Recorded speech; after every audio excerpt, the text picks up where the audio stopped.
Hey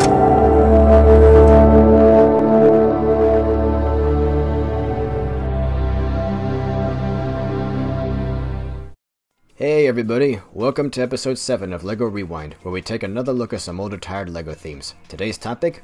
Tilt, the Trends International LEGO team. Not ringing any bells? Well, there really isn't much to see, so I'll have to use images of Alpha Team as a placeholder. Close enough, I guess. It's funny, when you're a kid, it's easy to look at that LEGO Media logo and think it was just one entity making most of those games at the time. But almost every game was made by a different team of usually third-party developers. Sometimes you might find that one developer built 2 games, but LEGO Media itself was just a publisher. You don't know that kind of thing when you're a little kid in 1998 when LEGO Media was given a pitch by Digital Domain for a puzzle-focused game where you build LEGO contraptions to help minifig characters navigate maps. It sounds just like today's LEGO games where you hold down a button and the characters zip around building stuff, only this would be in a more restricted play area. The game was called LEGO Logic, and now I'm going to show you some incredibly rare footage animated by Doug Wolf. LEGO Logic featured wacky characters from a wide range of classic LEGO aesthetics. The game's worlds will be based on common household items we take for granted, say an overgrown jungle world in a plant pot, or an ice world inside a refrigerator, that kind of dealy. Like a simulation of a kid playing with toys around the house and what they'd see in their mind's eye. So imagine you, the kid who would have bought this game, playing as a kid in the game world, imagining a game world of their own with minifigures that they're playing with. What the heck? TV? Ogle? Nice shoulder pads. Yes, you are seeing Alpha Team characters because this was the original form of the Alpha Team game. Here are some words from Tom Mott, the game's lead designer. We were fairly far into full production, animation, building out the world, starting to build puzzles, when LEGO Media flew myself and the senior producer to their offices in London to present what we were doing. They hated it. The mix and match aspect just didn't fit in with how they market LEGO themes. We were pulling bits and pieces from themes targeted at 5-year-olds, 8-year-olds, boys, girls, etc. They told us they wanted to completely revise the idea and base it around a Mission Impossible style spy team. Keep it all very blue and black and boy oriented. More of a focus on cool gear and gadgets. So we threw out 90% of what we had developed, keeping TV and Evil Ogle, and created Cam, Dash, Crunch, and the rest. It was a bit rushed. We'd eaten up a year and a half of production heading in the wrong direction, but all things considered, I think it came out pretty well. 6 months later, the heavily rebranded Alpha Team was released. This is so interesting to me. LEGO didn't even create these characters. Dash's final design was... just listen to this story. When we redesigned the characters, we had a hard time getting Dash's character design approved. I finally told the character designer to just make him look as much like the LEGO executive producer Tom Gillo as possible. Tom loved Dash's new look, having no idea we were trying to make Dash look like him, and the character design was promptly approved. I'll link the Eurobricks thread containing these statements and more in the description. Digital Domain had something going, and a year later we'd see the Alpha Team in the flesh. It was a small first wave with 6 sets, 2 for Ogle, the villain of the series, and 4 for the Alphas. One thing I really appreciate is how easy this made it to assemble the entire team, as each character gets a special vehicle of their own, but in some cases you'd get 2 of them clumped together. That's something I'd like to see done again. The theme had a simple but strong look with a small but focused range of colors. The Alpha Team focused on black and dark trans blue, accented with yellow and trans neon yellowish green. But you may have also noticed each vehicle has 1 or 2 of those grooved pieces matching each team member's color. Purple for Radia, green for Crunch, and so on. Ogle sets featured a lot more red all around, very aggressive looking. The minifigures themselves are cool too, but they were sadly watered down from their designs in the final game. Cam had a pretty sweet hairstyle that could easily be recreated in set form today, with all the new advances in minifig design, but back then this generic hairpiece was the closest they could get. Well, I really liked TV's design, being the only one to survive the theme's transformation completely unscathed. The antenna looked like eye stalks you see on a snail. Very cute. Ogle's design is iconic in its own right, but it's a weird hodgepodge of other characters. Instead of making a new mold of the shoulder armor he had in the game, they used a slightly modified one from an old LEGO space theme, and his face is just a modified Senor Palomars we saw a couple of episodes ago. Interesting bit of LEGO lore. Ogle is a descendant of Vladek from the second Knight's Kingdom theme released in 2004. Can you see the resemblance? He also lost a hand and replaced it with a hook in later waves. And yes, his name is Lego spelled backwards. That should give you some idea of how truly evil he is. The actual design of the sets was... kinda limited. They looked cool, but remember, this was 2001, the same year Lens-like Bionicle saw full release, and there were a lot of other experimental themes around that time that used bigger, specialized pieces that inflated the price, which we've touched upon before. And Alpha Team's first wave was really no different, though I do like that brick-built skull on Ogle's base. It's a product of its time, where LEGO was still in trouble and holding out for at least a few of those lines to stick. still unsure of what their new direction should be. This trend would continue into 2002 with the release of such cherished lines as Galador and Jack Stone.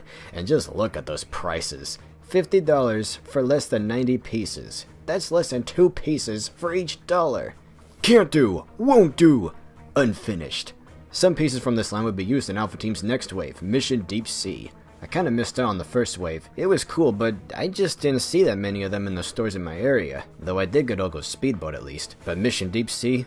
Oh man. You think I love the ocean now? You don't know the half of it. This line featured around a dozen sets, all taking place underwater. Except this combo pack of sets on the first wave that serves as a midquel, I guess? The Alpha's vehicles were primarily yellow, a much brighter and more consistent look than before, while Olgo's sets used roughly the same range of colors they always did. It's a nice contrast. All of the Alphas were slightly tweaked with new faces, and Olgo's new minions looked terrifying compared to their old design. TV's body was replaced with this tiny sub thing that I like a lot. It makes sense for a robot to change bodies to fit the setting and assist the other characters, and it's endearing in much the same bumbling way as old design was. The idea here was that Olgo, who formerly only zombified people to serve him, was mutating various sea life to take over, and this was one of my favorite aspects of the line, was the sea creatures. A manta ray, a squid, a killer whale. Some of them looked almost too mechanical to be alive, and they didn't really look much like the creatures they're based on, but it was a fun idea we'd see carried over into other lines. Before, in lines like Aquazone, it was just submarine versus submarine, but pitting submersible vehicles against overgrown sea life has become a staple. The builds themselves were cool, made to separate into several chunks that could be swapped around much like any old LEGO space themes, and the price of part count was a little fairer than the first line. Not great, but better, which is surprising considering we have pieces from Jack Stone of all things in these builds. Sometimes you get smaller elements from larger sets on their own. If you wanted that Power Loader-esque robot suit that came with this giant set, no problem. Here it is by itself, just $4. One of the last Flash games in that old cartoon style we saw a lot of with themes like Adventures was made for this theme. Ogly Wogly, why are you such an evil freak? While Dash the Diver was released as a polybag in 2003, Alpha Team as a line wouldn't return until 2004, with yet another overhauled look and a new play pattern. The new line, Mission Deep Freeze, saw 6 releases that year, and 2 final sets in 2005 that went together like a final boss encounter as, get this, Olgo's final plan is to freeze time. Literally freeze it. With ice. I forgot about this, what the heck. The Alpha Team's vehicles are transformable, some to a downright impressive degree, though most just stood up a little bit. With a focus on various shades of blue, they were pretty cool, though personally I don't find them quite as endearing as the looks the first 2 waves had, but it's still a bold choice that makes this wave stand out. I really like some of the characters' latest redesigns, though the others leave me confused, losing whatever identity they had, though it was cool to see new team members join the fight. Probably the weakest redesign of all is TV. He went from a charming armless robot to a charming sub-robot, to an efficient, practical-looking humanoid robot with all the whimsy of a heart monitor. Olgo's new base is kinda like that too. The last 2 bases were decorated with giant skulls, but this one just is a giant skull. Okay? This more streamlined look may not have been as zany as earlier ones, losing whatever traces of LEGO logic were left, but it was alright. Mission Deep Sea is where I think the line peaked. Just a few years later, we see the release of LEGO Agents in 2008 and Agents 2.0 in 2009, featuring 13 total sets. While Alpha Team was created by a third party and incorporated into LEGO's products, Agents was an in-house theme built from the ground up. The first line features silver and dark blue vehicles for the Agents, and black and orange ones for Dr. Inferno and his gang. And they did that combat in a box thing we discussed in episode 2, where you developments of both factions in a single set that was just starting to become really widespread around that time. It's rare we get 2 things from the same team these days, unless they combine or something like Galaxy Squad.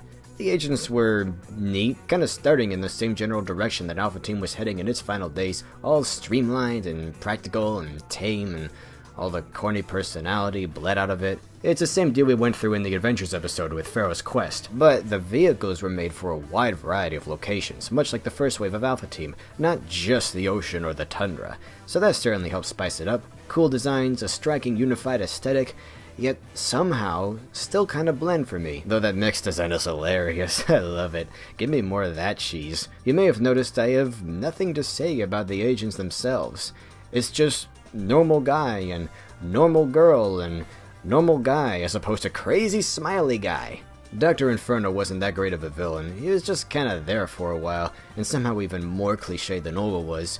I think LEGO realized this, so in 2014's Ultra Agents line, they ditched the whole fiery look and threw in a much more diverse cast of supervillains, each having their own incredibly distinct identities and wonderfully over-the-top vehicles that said a lot about their character. There was such a wide appeal to these villains that even if you don't care about most of them, there's bound to be one that makes you go, hey, that's right in my alley. The mastermind who brought them all together, Antimatter, was a cool villain, so mysterious. The agents became even more uniform, mostly donning black, light trans blue, and some other trans elements. Very Tron Legacy. I actually like this. I think they tried hard to make the agents themselves more interesting than in 2008, crossing over a bit with some other lines, like their leader Solomon Blaze being a former member of the Galaxy Squad during his heyday, which itself is a sequel to Monster Fighters, kinda. I remember several of the villains appearing in Season 4 of Ninjago. That was a cool crossover. This line had an app to go with it, though I'm afraid I don't know much about it.